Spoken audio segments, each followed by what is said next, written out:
Beaucoup de gens pensent que vivre démuni, c'est quelque chose de noble. Donc on a pris la pauvreté comme quelque chose de sacré, de bien, d'accommodant.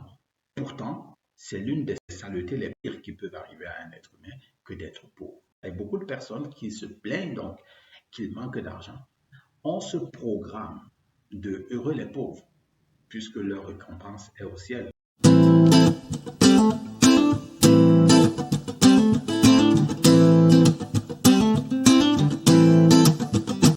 Bonjour, bienvenue à cette vidéo.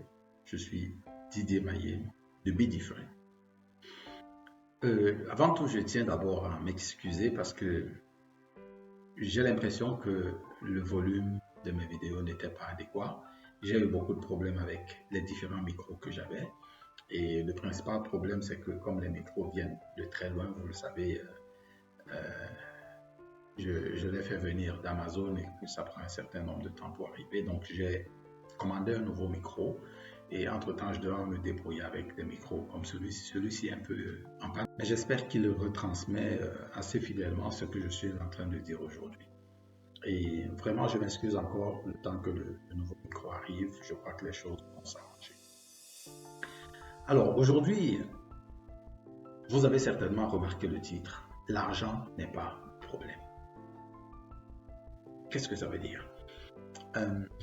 Si vous faites partie de ces personnes qui ont des difficultés avec de l'argent, peut-être parce que vous dépensez beaucoup, ou bien parce que vous en avez pas assez, ou même parce que vous en avez quand même assez, mais c'est pas suffisamment, c'est pas satisfaisant, c'est pas de votre point de vue, eh bien, cette vidéo est pour vous. L'argent n'est pas la solution à la difficulté de l'argent. Alors ça, je l'ai lu dans plusieurs livres et ça m'avait beaucoup frappé. L'argent n'est pas la solution au manque d'argent. Parce que l'argent, ce n'est pas lui le problème. Et selon Gary Douglas et Dan Heer, nos difficultés financières sont le reflet de notre incapacité à recevoir, ou du moins de notre capacité limitée à recevoir et de notre propre état de conscience. Dans leur livre, que nous allons examiner ici, ils partagent des procédés et des outils intéressants de leur point de vue et surtout du point de vue occidental pour permettre de changer cette difficulté et puis de faire circuler l'argent comme un flot dans votre vie. Ce livre est intitulé « L'argent n'est pas le problème, c'est vous ». Alors, mais qui sont ces deux personnes, Gary Douglas et Dan Heer? Gary Douglas, c'est le fondateur d'Access Consciousness. Alors, Access Consciousness, d'ailleurs, vous allez le découvrir dans le livre. Access Consciousness, c'est le business qu'il a créé. C'est un mouvement de développement personnel alternatif qui est apparu au milieu des années 90. C'est un conférencier, c'est un auteur à succès, et il pratique quelque chose que peut-être vous ne connaissez pas, le channeling. Ces produits sont partagés dans plus de 170 pays aujourd'hui. Et comme je disais tout à l'heure, il pratique ce qu'on appelle le channeling. Alors, si vous ne connaissez pas ce que c'est que le channeling, je vais réaliser 2 ou 3 vidéos avec un livre magnifique qui sur le channeling et que je vous recommanderais de regarder d'ailleurs. Et il s'agira de conversation avec Dieu. Alors maintenant, qui est Dan Heer?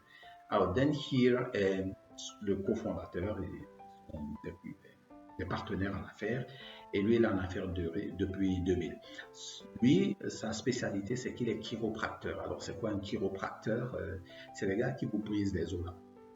Il vous étire et puis il vous brise les os. Enfin, si je ne me trompe pas, je crois que c'est bien ça. Donc, ce que nous allons faire aujourd'hui à travers leur magnifique livre, c'est de décortiquer 3 idées maîtresses de ce livre. 3 idées maîtresses pour corriger un peu, pour essayer d'améliorer cette situation financière dans laquelle chacun d'entre nous sommes. Bien sûr, l'objectif ici n'est pas de vous donner toutes les réponses au sujet de l'argent, ce qui est impossible dans une seule vidéo, mais je vais donner les 3 points que je vais traiter seront des points assez intéressants. Alors, bien sûr, ce sont des points très brefs, voilà, de l'ensemble du livre, parce que le livre lui-même, c'est un livre court, il a environ 150 pages, chapitres. Et ces 6 chapitres, vous le devinez bien, j'ai développé chacun d'entre eux dans un résumé PDF tel que vous le connaissez. Et ce résumé PDF va donc résumer l'ensemble de ces chapitres, vous donner la quintessence, le cœur de l'information qui est contenue dans ce livre. Et vous pouvez retrouver ce PDF dans la description.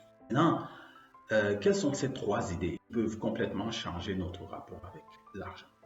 La première idée, elle va peut-être vous surprendre, c'est la façon dont nous nous voyons nous-mêmes qui bloque le flux d'argent qui doit venir. Qu'est-ce que ça veut dire? Notre première idée centrale remet en question la notion même du problème d'argent. Nous sommes conditionnés à penser que le manque d'argent est la cause de nos difficultés, de nos maux, de notre pénurie d'argent. Mais Gary Douglas et Dan Gere nous montrent que le problème est ailleurs. Le véritable obstacle réside dans le fait que nous projetons sur l'argent nos propres peurs, nos jugements, nos blocages intérieurs. L'argent devient donc un peu comme le miroir des peurs que nous avons à l'intérieur de nous, des émotions qui dominent notre état intérieur. Douglas lui-même, il le prouve avec son histoire. On va écouter son histoire et c'est une très très belle histoire qui démontre comment ces limitations ont vraiment de l'effet sur chacun d'entre nous et vous pourrez regarder dans votre propre vie où est-ce que cela s'est appliqué. Eh bien, allons à la page 9 et lisons l'histoire de Gary Douglas. Écoutez attentivement. Il y a quelques années, j'étais dans l'immobilier. Je gagnais plus de 100 000 $ par an et ma femme également. Tout allait bien pour nous. Nous étions sexy, nous étions cool, nous étions bien vus par des gens riches, nous étions invités dans les coins les plus huppés de la ville pour des fêtes et des événements. Nous fréquentions l'élite sociétale. C'était génial. Et puis, mon business est tombé en chute libre. Mon salaire est passé de 100 000 à 4 000 $ par an. Bien sûr, le fait que nous ayons à rembourser 5 000 $ par mois pour l'emprunt immobilier de notre maison ne facilitait pas la situation, ni les traites pour la voiture qui avoisinaient les 1 500 $ par mois, ni que nos enfants soient dans des écoles privées à 15 000 $ par an chacun. Nous avons rempli toutes les formalités de banqueroute possibles et imaginables alors que nous traversions l'épreuve de perdre tout ce que nous possédions. Plus aucun de nos amis des lieux les plus huppés de la ville ne voulait sortir avec nous. Nous sommes arrivés à un point où nous n'avions plus d'argent du tout. Nos enfants ont dû quitter leurs écoles privées. Nous avons perdu nos voitures, notre maison, tout ce que nous possédions. Je suis allé travailler pour d'autres sociétés et j'ai détesté cela. Plus rien ne marchait pour moi jusqu'à ce que je reconnaisse enfin que le seul choix que j'avais était de faire ce truc fou, bizarre, que nous appelons Access, donc le produit dont je vous ai parlé tout à l'heure. Et dès que j'ai pris cette direction, tout s'est mis à fonctionner à nouveau. Intéressant, non? Tant que vous n'êtes pas prêt à revendiquer, à posséder et à être tout ce que vous êtes, l'être totalement extravagant et merveilleux que vous êtes, tant que cette possibilité vous fait réagir, vous donne envie de résister ou de fuir, vous allez vous ruiner à tous les niveaux jusqu'à ce que vous n'ayez plus le choix. C'est une histoire qui m'a profondément marqué parce que ça me ressemble un peu. Et ça ressemble à beaucoup de personnes. Gary Douglas ici a perdu tout. Il a tout perdu. Il avait une belle vie. Il avait une vie entre guillemets qu'on pourrait dire jolie. Mais qu'est-ce qui s'est passé? Tout s'est évanoui. En fait, l'argent, c'est une énergie.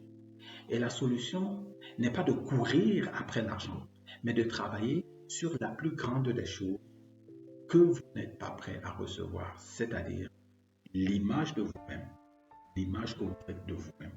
Ou encore, de revendiquer combien vous êtes réellement et incroyablement formidable. C'est ce qui s'est passé avec lui. Il a décidé de devenir fou, d'accepter la personne qu'il est et d'aller faire des choses qu'il avait peur de faire parce qu'il se sous-estimait, il ne pensait pas être capable de le faire. Cela change complètement l'énergie que vous produisez et comme l'argent est une énergie, vous avez tiré vous-même la conclusion. Ça, c'est le premier point. Parce que nous nous dévalorisons personnellement. Ça ternit aussi la façon dont l'argent peut nous arriver. Premier point. Le deuxième point, et qui est consécutif à ce premier point, et lui, il est particulièrement vrai dans votre vie, certainement vous l'aurez remarqué, c'est que on parle beaucoup de pauvreté, pauvreté à gauche, pauvreté à droite, et autour de nous au Cameroun, c'est un sujet qui est vraiment prépondérant. En fait, la pauvreté n'est pas une fatalité dans le monde présent. La pauvreté, c'est un état d'esprit que l'ensemble des humains que nous sommes, nous avons créé. Et pour soutenir cela, Gary Douglas et Tangier prennent un exemple. Ils prennent un exemple que j'ai déjà entendu, bien sûr, mais qui est quand même intéressant, que je peux se répéter ici. C'est regardez autour de vous. L'abondance fleurit autour de vous. Il y a de l'abondance autour de vous. Chaque chose que vous regardez dans la nature est abondante. Les fourmis, les feuilles, les herbes, les arbres, le sable. Tout est abondant. Il n'y a pas un grain de sable. Il y a des milliards et des milliards de grains de sable, des milliards et des milliards de feuilles, d'animaux, de fruits, etc., etc. Donc l'abondance est omniprésente autour de nous. Donc la désolation et la pauvreté n'existent que là où les humains ont réussi à mettre le pied. Et à cause de la limitation dont nous avons parlé tout à l'heure, parce que l'image qu'ils se font d'eux-mêmes ternit ou bien dégrade l'être qu'ils sont et cela crée comme automatiquement la pauvreté. Le véritable obstacle est la conscience de pauvreté, un état qui nous fait croire que le manque est une réelle abondance. Ici, c'est quand même assez subtil parce que beaucoup de gens pensent que vivre démuni, c'est quelque chose de noble parce qu'il y a des trucs comme « heureux les pauvres » puisqu'ils hériteront du royaume de Dieu. Donc on a pris la pauvreté comme quelque chose de sacré, de bien, d'accommodant. Pourtant, c'est l'une des saletés les pires qui peuvent arriver à un être humain que d'être pauvre. Donc certaines personnes prennent cela souvent, ils sont fiers d'être pauvres. C'est assez bizarre, mais c'est comme ça. Et beaucoup de personnes qui se plaignent donc qu'ils manquent d'argent, ont ce programme de heureux les pauvres, puisque leur récompense est au ciel, puisqu'ils seront riches dans le ciel. Lisons une fois de plus cet extrait de Gary, cette fois-ci à la page 14, et le tout premier paragraphe de la page 14, il dit « La pauvreté, en tant qu'état de conscience, est ce qui nous empêche de percevoir et d'expérimenter la constante de l'abondance naturelle des choses. Se percevoir comme pauvre ne permet pas de voir les choses telles qu'elles sont vraiment. C'est un état d'esprit que nous créons. Oui, la création de la pauvreté, c'est de notre état d'esprit et qui découle de l'image que nous avons fait de nous-mêmes, tel que nous le disions dans le premier point.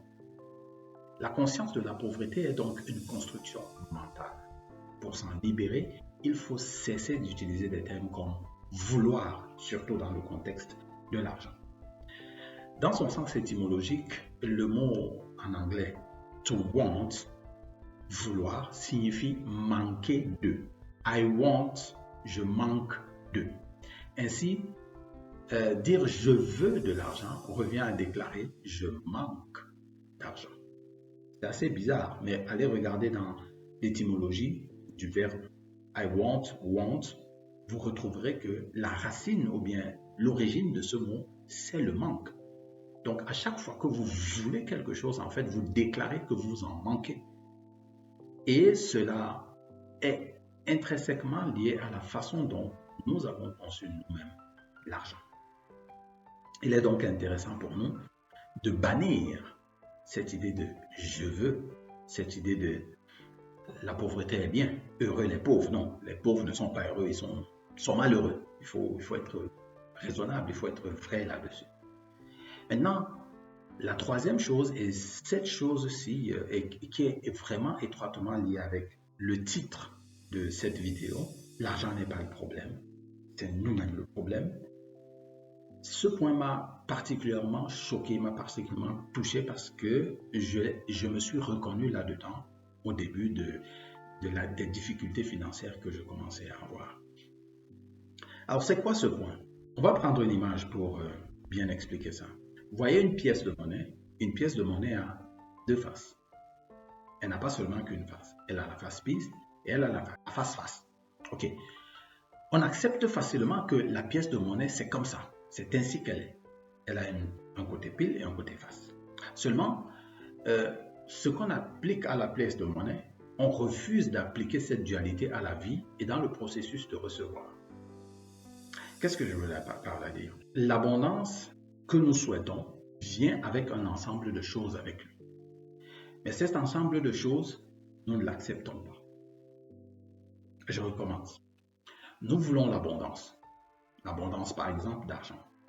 Mais l'abondance d'argent vient avec des choses que nous ne voulons pas accepter. Exactement comme cette pièce, pile et face. La pièce, nous la voulons, mais nous ne pouvons pas vouloir seulement le côté face de la pièce. Cela limite donc ce que nous pouvons recevoir. Parce que le fait de vouloir seulement un côté de l'abondance et ne pas vouloir l'autre, nous ne pouvons pas la recevoir parce qu'elle vient en paquet.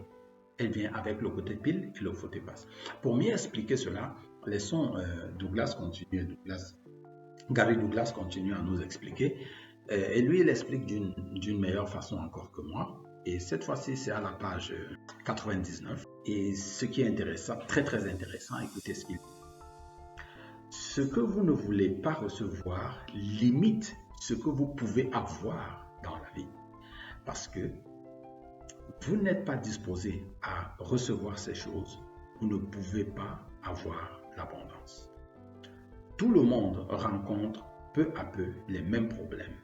Votre réticence à totalement recevoir tout ce qui vous arrive, quoi que ce soit, entraîne une limitation du montant d'argent dont vous pourriez disposer, ainsi que dans bien d'autres domaines de votre vie. C'est ce que nous ne voulons pas recevoir qui pose problème. Et si vous étiez prêt à recevoir tout et n'importe quoi?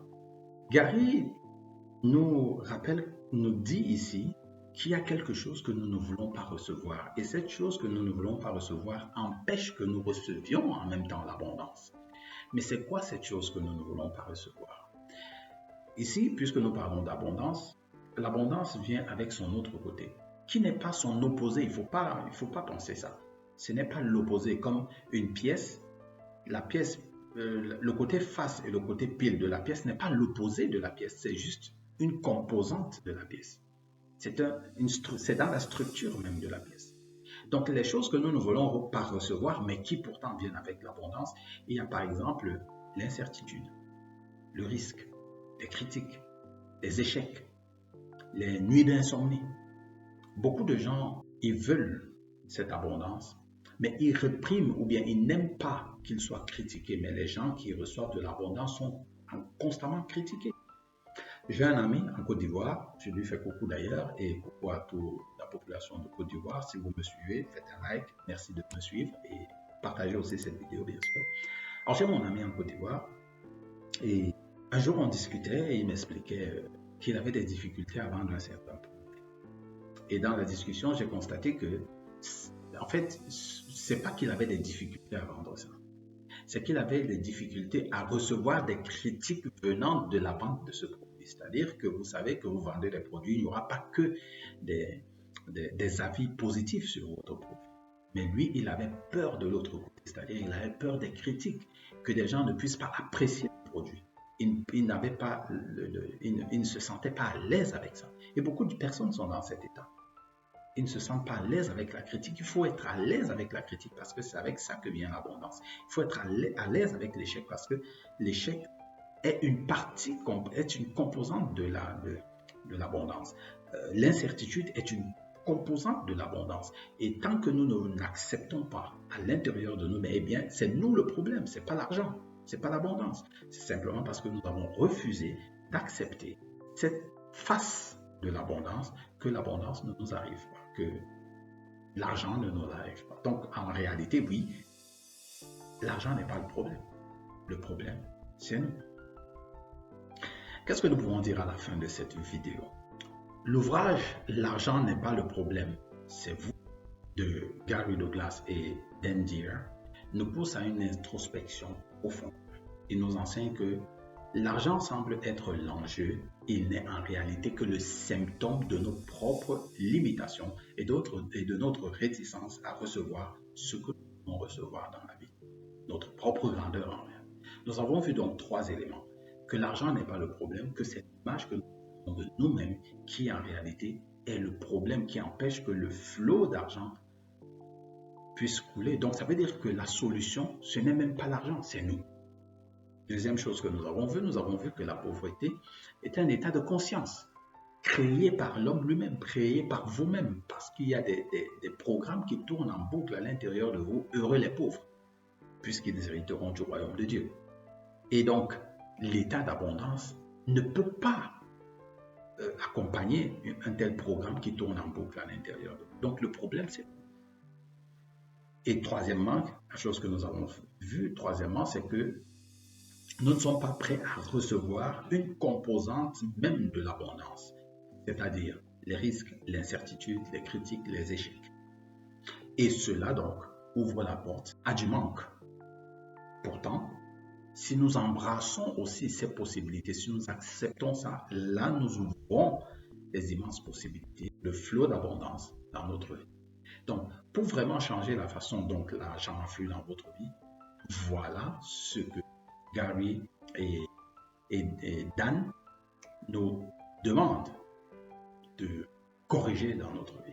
Évidemment, comme je vous le disais au début, ce livre a 6 chapitres. Il a plus de environ 150 pages. Et donc, chacun des chapitres, je l'ai détaillé. Et d'ailleurs, j'ai même fait un quiz pour que les enfants et les parents, quand vous lisez, vous puissiez poser des questions pour que chacun puisse comprendre chaque chapitre.